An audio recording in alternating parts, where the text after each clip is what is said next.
worst Doctor Who episode ever. I actually posted to X last night, oh my gosh, this is the worst episode ever. And somebody actually replied, I'm going to take that with a grain of salt, John, because there's next week. Yes, I'm aware that I posited last week that was the worst episode of Doctor Who ever, and it was last week until this week. So here we are.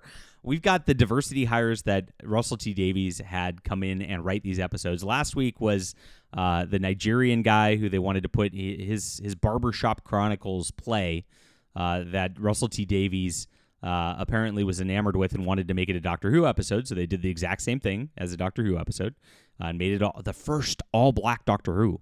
Well, now they've hired Juno Dawson to write this episode. And Juno Dawson is known for the Groomer book about for trying to get kids to come out of the closet called This Book is Gay. And this episode is gay. That's really what it comes down to. I just have a midget. This is like the midget who's in charge of it, which is, there's so much diversity casting in this. It's like, wow. It's a lot to unpack here, guys. Let's get into this episode in just a moment. Please hit the like and subscribe button. Really appreciate you as we talk about all things Doctor Who and, of course, all things science fiction. I'm a science fiction writer myself, so I come at this from like a writing perspective. And a lot of these writers are failed identity politics sort of activists, and they don't know how to write. They don't know how to craft a good story. They don't know how to craft just on a structural level. And so that's a lot of the problem that's going on with Doctor Who right now. I do, and I've written 20-plus novels, 13-plus graphic novels. I'm a very prolific author who does this full-time, and I'd love for you to check out my science fiction. The Stars Entwine is the beginning of my epic universe, the Orician War. There's a full trilogy. I'd love for you to grab this weekend. Grab it, read it, enjoy it. Catch up because we have some awesome stuff coming very, very soon that I'm working really, really hard on right now. Actually working on a time travel adventure in this universe. So please, I'll put this in the description below. It's available on ebook, print, and audio. Thank you for the support, guys. It helps a lot. If you got an Audible credit, whatever, Kindle Unlimited, any way you like to read, I want to get you reading because we got to make science fiction great again. Thank you so much. All right, so yes. Where did this start? The Doctor and Belinda show up in, like, it looks like the Coruscant sort of thing with all the senators' little bubbles, and the TARDIS ends up in one of them. It's like a box suite for this like Eurovision or American Idol contest sort of thing, except for it's intergalactic now. Yay! And as they show up, these people. Where's some images of this? These people show up into the control room. And take it over, cut the feed, jettison out everybody into space. Very dark. It's like, whoa, that's 100,000 people they just jettisoned out into space. And that's a, I mean, if you, let me just kind of parse this out. You're constructing a thing that, like, that people, like, with, like, if a force field fails, like, there's no backups and it just jettisons out people into space. That's pretty bad construction right there, but whatever. Okay. It was needed for the storyline, and that's kind of like where a lot of the bad writing ends up. It's like they do things that are needed for the storyline, even though they don't make sense, and that happens a lot in this. So these guys are trying to do this. The Doctor gets jettisoned into space. Belinda's trapped. There's this very friendly gay couple who couldn't get to their interracial gay couple. Where are they? Where's my interracial gay couple? There they are, Mike and Gary or whatever. And yes, and I'm guessing one's named Gary because of Nerderotic. I don't know for sure, but almost everything this season has been a reaction to YouTube critics, so it's very possible. So this is them, and they're a friendly gay couple who's locked out, and they're very, very sad. And these monsters, these aliens, are, like I said, usurping the thing. They want to not only do this, but their plans to get in there, they're going to broadcast something that's going to kill everybody who's watching it too. Like I said, it's a nonsensical plot that's like, what? And they want to do it. And here's the thing. Here's the best part about all this, which is very, very funny. These aliens, when the midget hires them, says, I took a chance on hiring you. Nobody will hire you. Nobody wants to be around you, and blah, blah, blah, blah, blah. And it's very clear as they use that dialogue right there that this is an allegory for transgender people. And so what they say immediately is like, if the transgender people start to feel bad, they're going to go out and like mass shoot people. That's the message, I guess. They always do this. When they want to put these crazy identity politics messages into things, they always kind of go mask off. And notice they have horns too, like they're devils too. So the transgender people are just absolutely insane, and absolutely just going to mass murder people because they are just mad at the world. And that is the plot line. I'm dead serious. I could not have written this myself because it's like, whoa. that's crazy. But Juno Dawson is a dude pretending to be a woman, and so this is how he feels, I guess. And so it's pretty wild to watch this and go, wow, they know they're the villains. It's very, very crazy.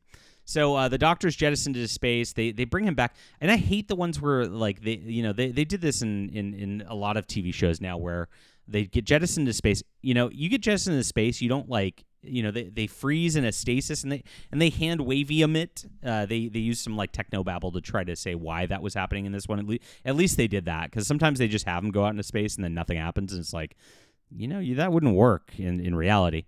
But they bring him back and they kind of unfreeze him, and then the magical gay guys eventually find some way to like bring people into a pod and unfreeze them one at a time for the hundreds of thousands of people. I don't know. But they're magical gay guys, and they're doing magic, right? So, and they're so nice. They're such a nice interracial gay couple, right? And so this is just filled with like this identity pandering more than any other episode I've ever seen. Now, again, like the level of incompetency of the writing, the dialogue's super cringe. This midget at some point when she introduces one of the guest singers, I forget the name. It's some like Wakanda name or something like Shuri, and then she goes, she, her. I'm dead serious. She, her. It's like, oh, okay. And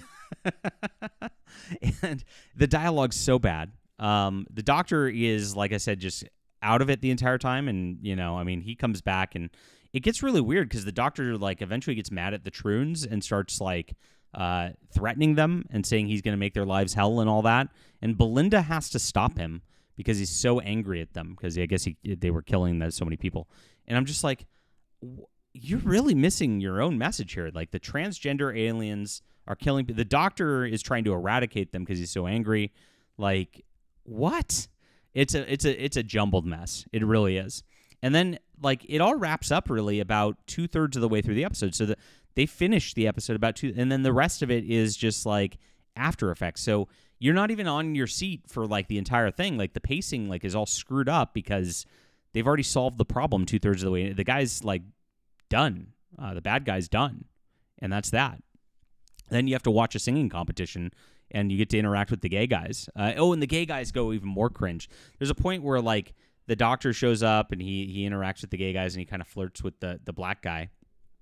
And the Doctor like asks for help, and the gay guys are super magical. Like one of them's like a like super doctor, like a real one, and then one of them's like a super mad, like he's invented like so much technology because all the gay guys are smarter than everybody else, right?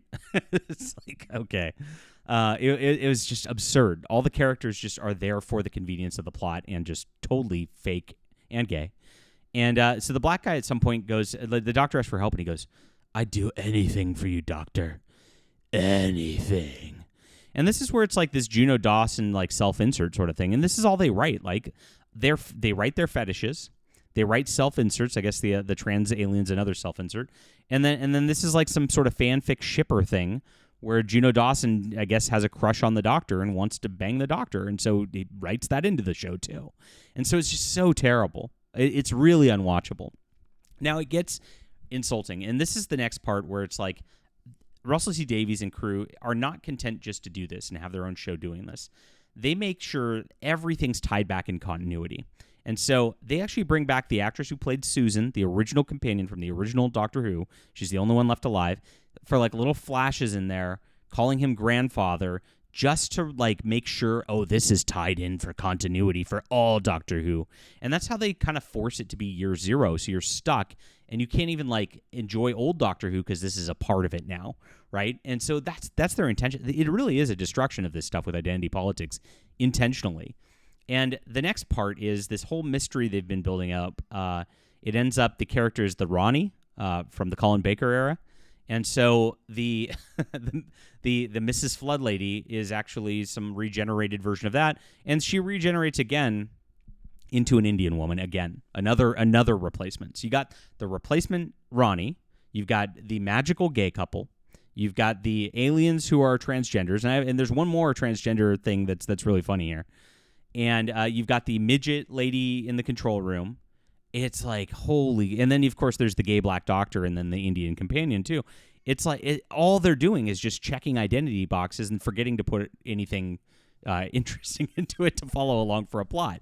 It's like, holy crap. So after they've already solved the problem and after the doctors stop this, this Troon guy, one of the singers goes up and she reveals she's one of the Troons. Aliens. I forget what they're actually called. Helians or something. Hellions. Okay, something like that. I'm calling them Troons because it's easier, because that's what they're meant to represent. And the lady moves her hair up and she shows that she's removed her horns, like literally, like my top surgery scars. It's like, oh no. And she goes out and sings and lets everybody know, and comes out of the closet as one of these transgender aliens, and then everybody claps for her. Like it's so forced, it's so painful. Oh. Now I will give them one benefit of the doubt. At least it wasn't a huge musical episode, because I thought that's what they were going to do with this, and I thought it was going to be a really cringy, lots of singing episode. There's only a little bit of singing, thank God. Because I'm still have scars from the Goblin song in the first season. But my gosh, this was so jumbled, so nonsensical on any science fiction level. The characters are all there to move the plot along. They're all representation boxes. They say so many insufferable things between the transgender, the she/her, the I'll do anything for you, doctor, and of course the allegory there. And then the most ridiculous part is, I guess you're supposed to feel sympathetic for the transgender aliens who are mass murdering everybody because they got ravaged by a corporation or something. And it's like the corporation's bad and just exploiting everybody, and they don't even care, and we're going to make them care. And it's like, do you realize that, you're funded by Disney? You got Disney used slave labor in China for their movies, and oh gosh. It's like these people are the evil corporation. They're doing the evil corporation's bidding, and yet they have this anti-corporate message, which is I never understand it. It's such a mess. Like I said, the messaging doesn't make any sense. The plot line doesn't make any sense. The Rowney bring back is oh gosh, and they did it as an after credits scene, like it's a Marvel movie too. Oh gosh, so painful. The Susan stuff is just oh please don't do this. And yes, the characters are the worst part of this. This is literally. I can't even believe they did this. This is 1 out of 10. I can't even possibly see it getting worse than this. But I also know that Jodie Whittaker is returning. She is 2 episodes. They haven't announced it, but I have the inside source, and it's been right so far. So I know what's happening. It's going to get worse. Leave a comment down below with what you think about this. Please hit the like and subscribe button. If you like my thoughts on science fiction and writing, please grab my books, guys. These are awesome, good narratives, fun characters that you're really going to love. It's in the description below, available on ebook, print, and audio. Grab the whole trilogy, guys. It's support real science fiction, and let's get our culture much better than this stuff.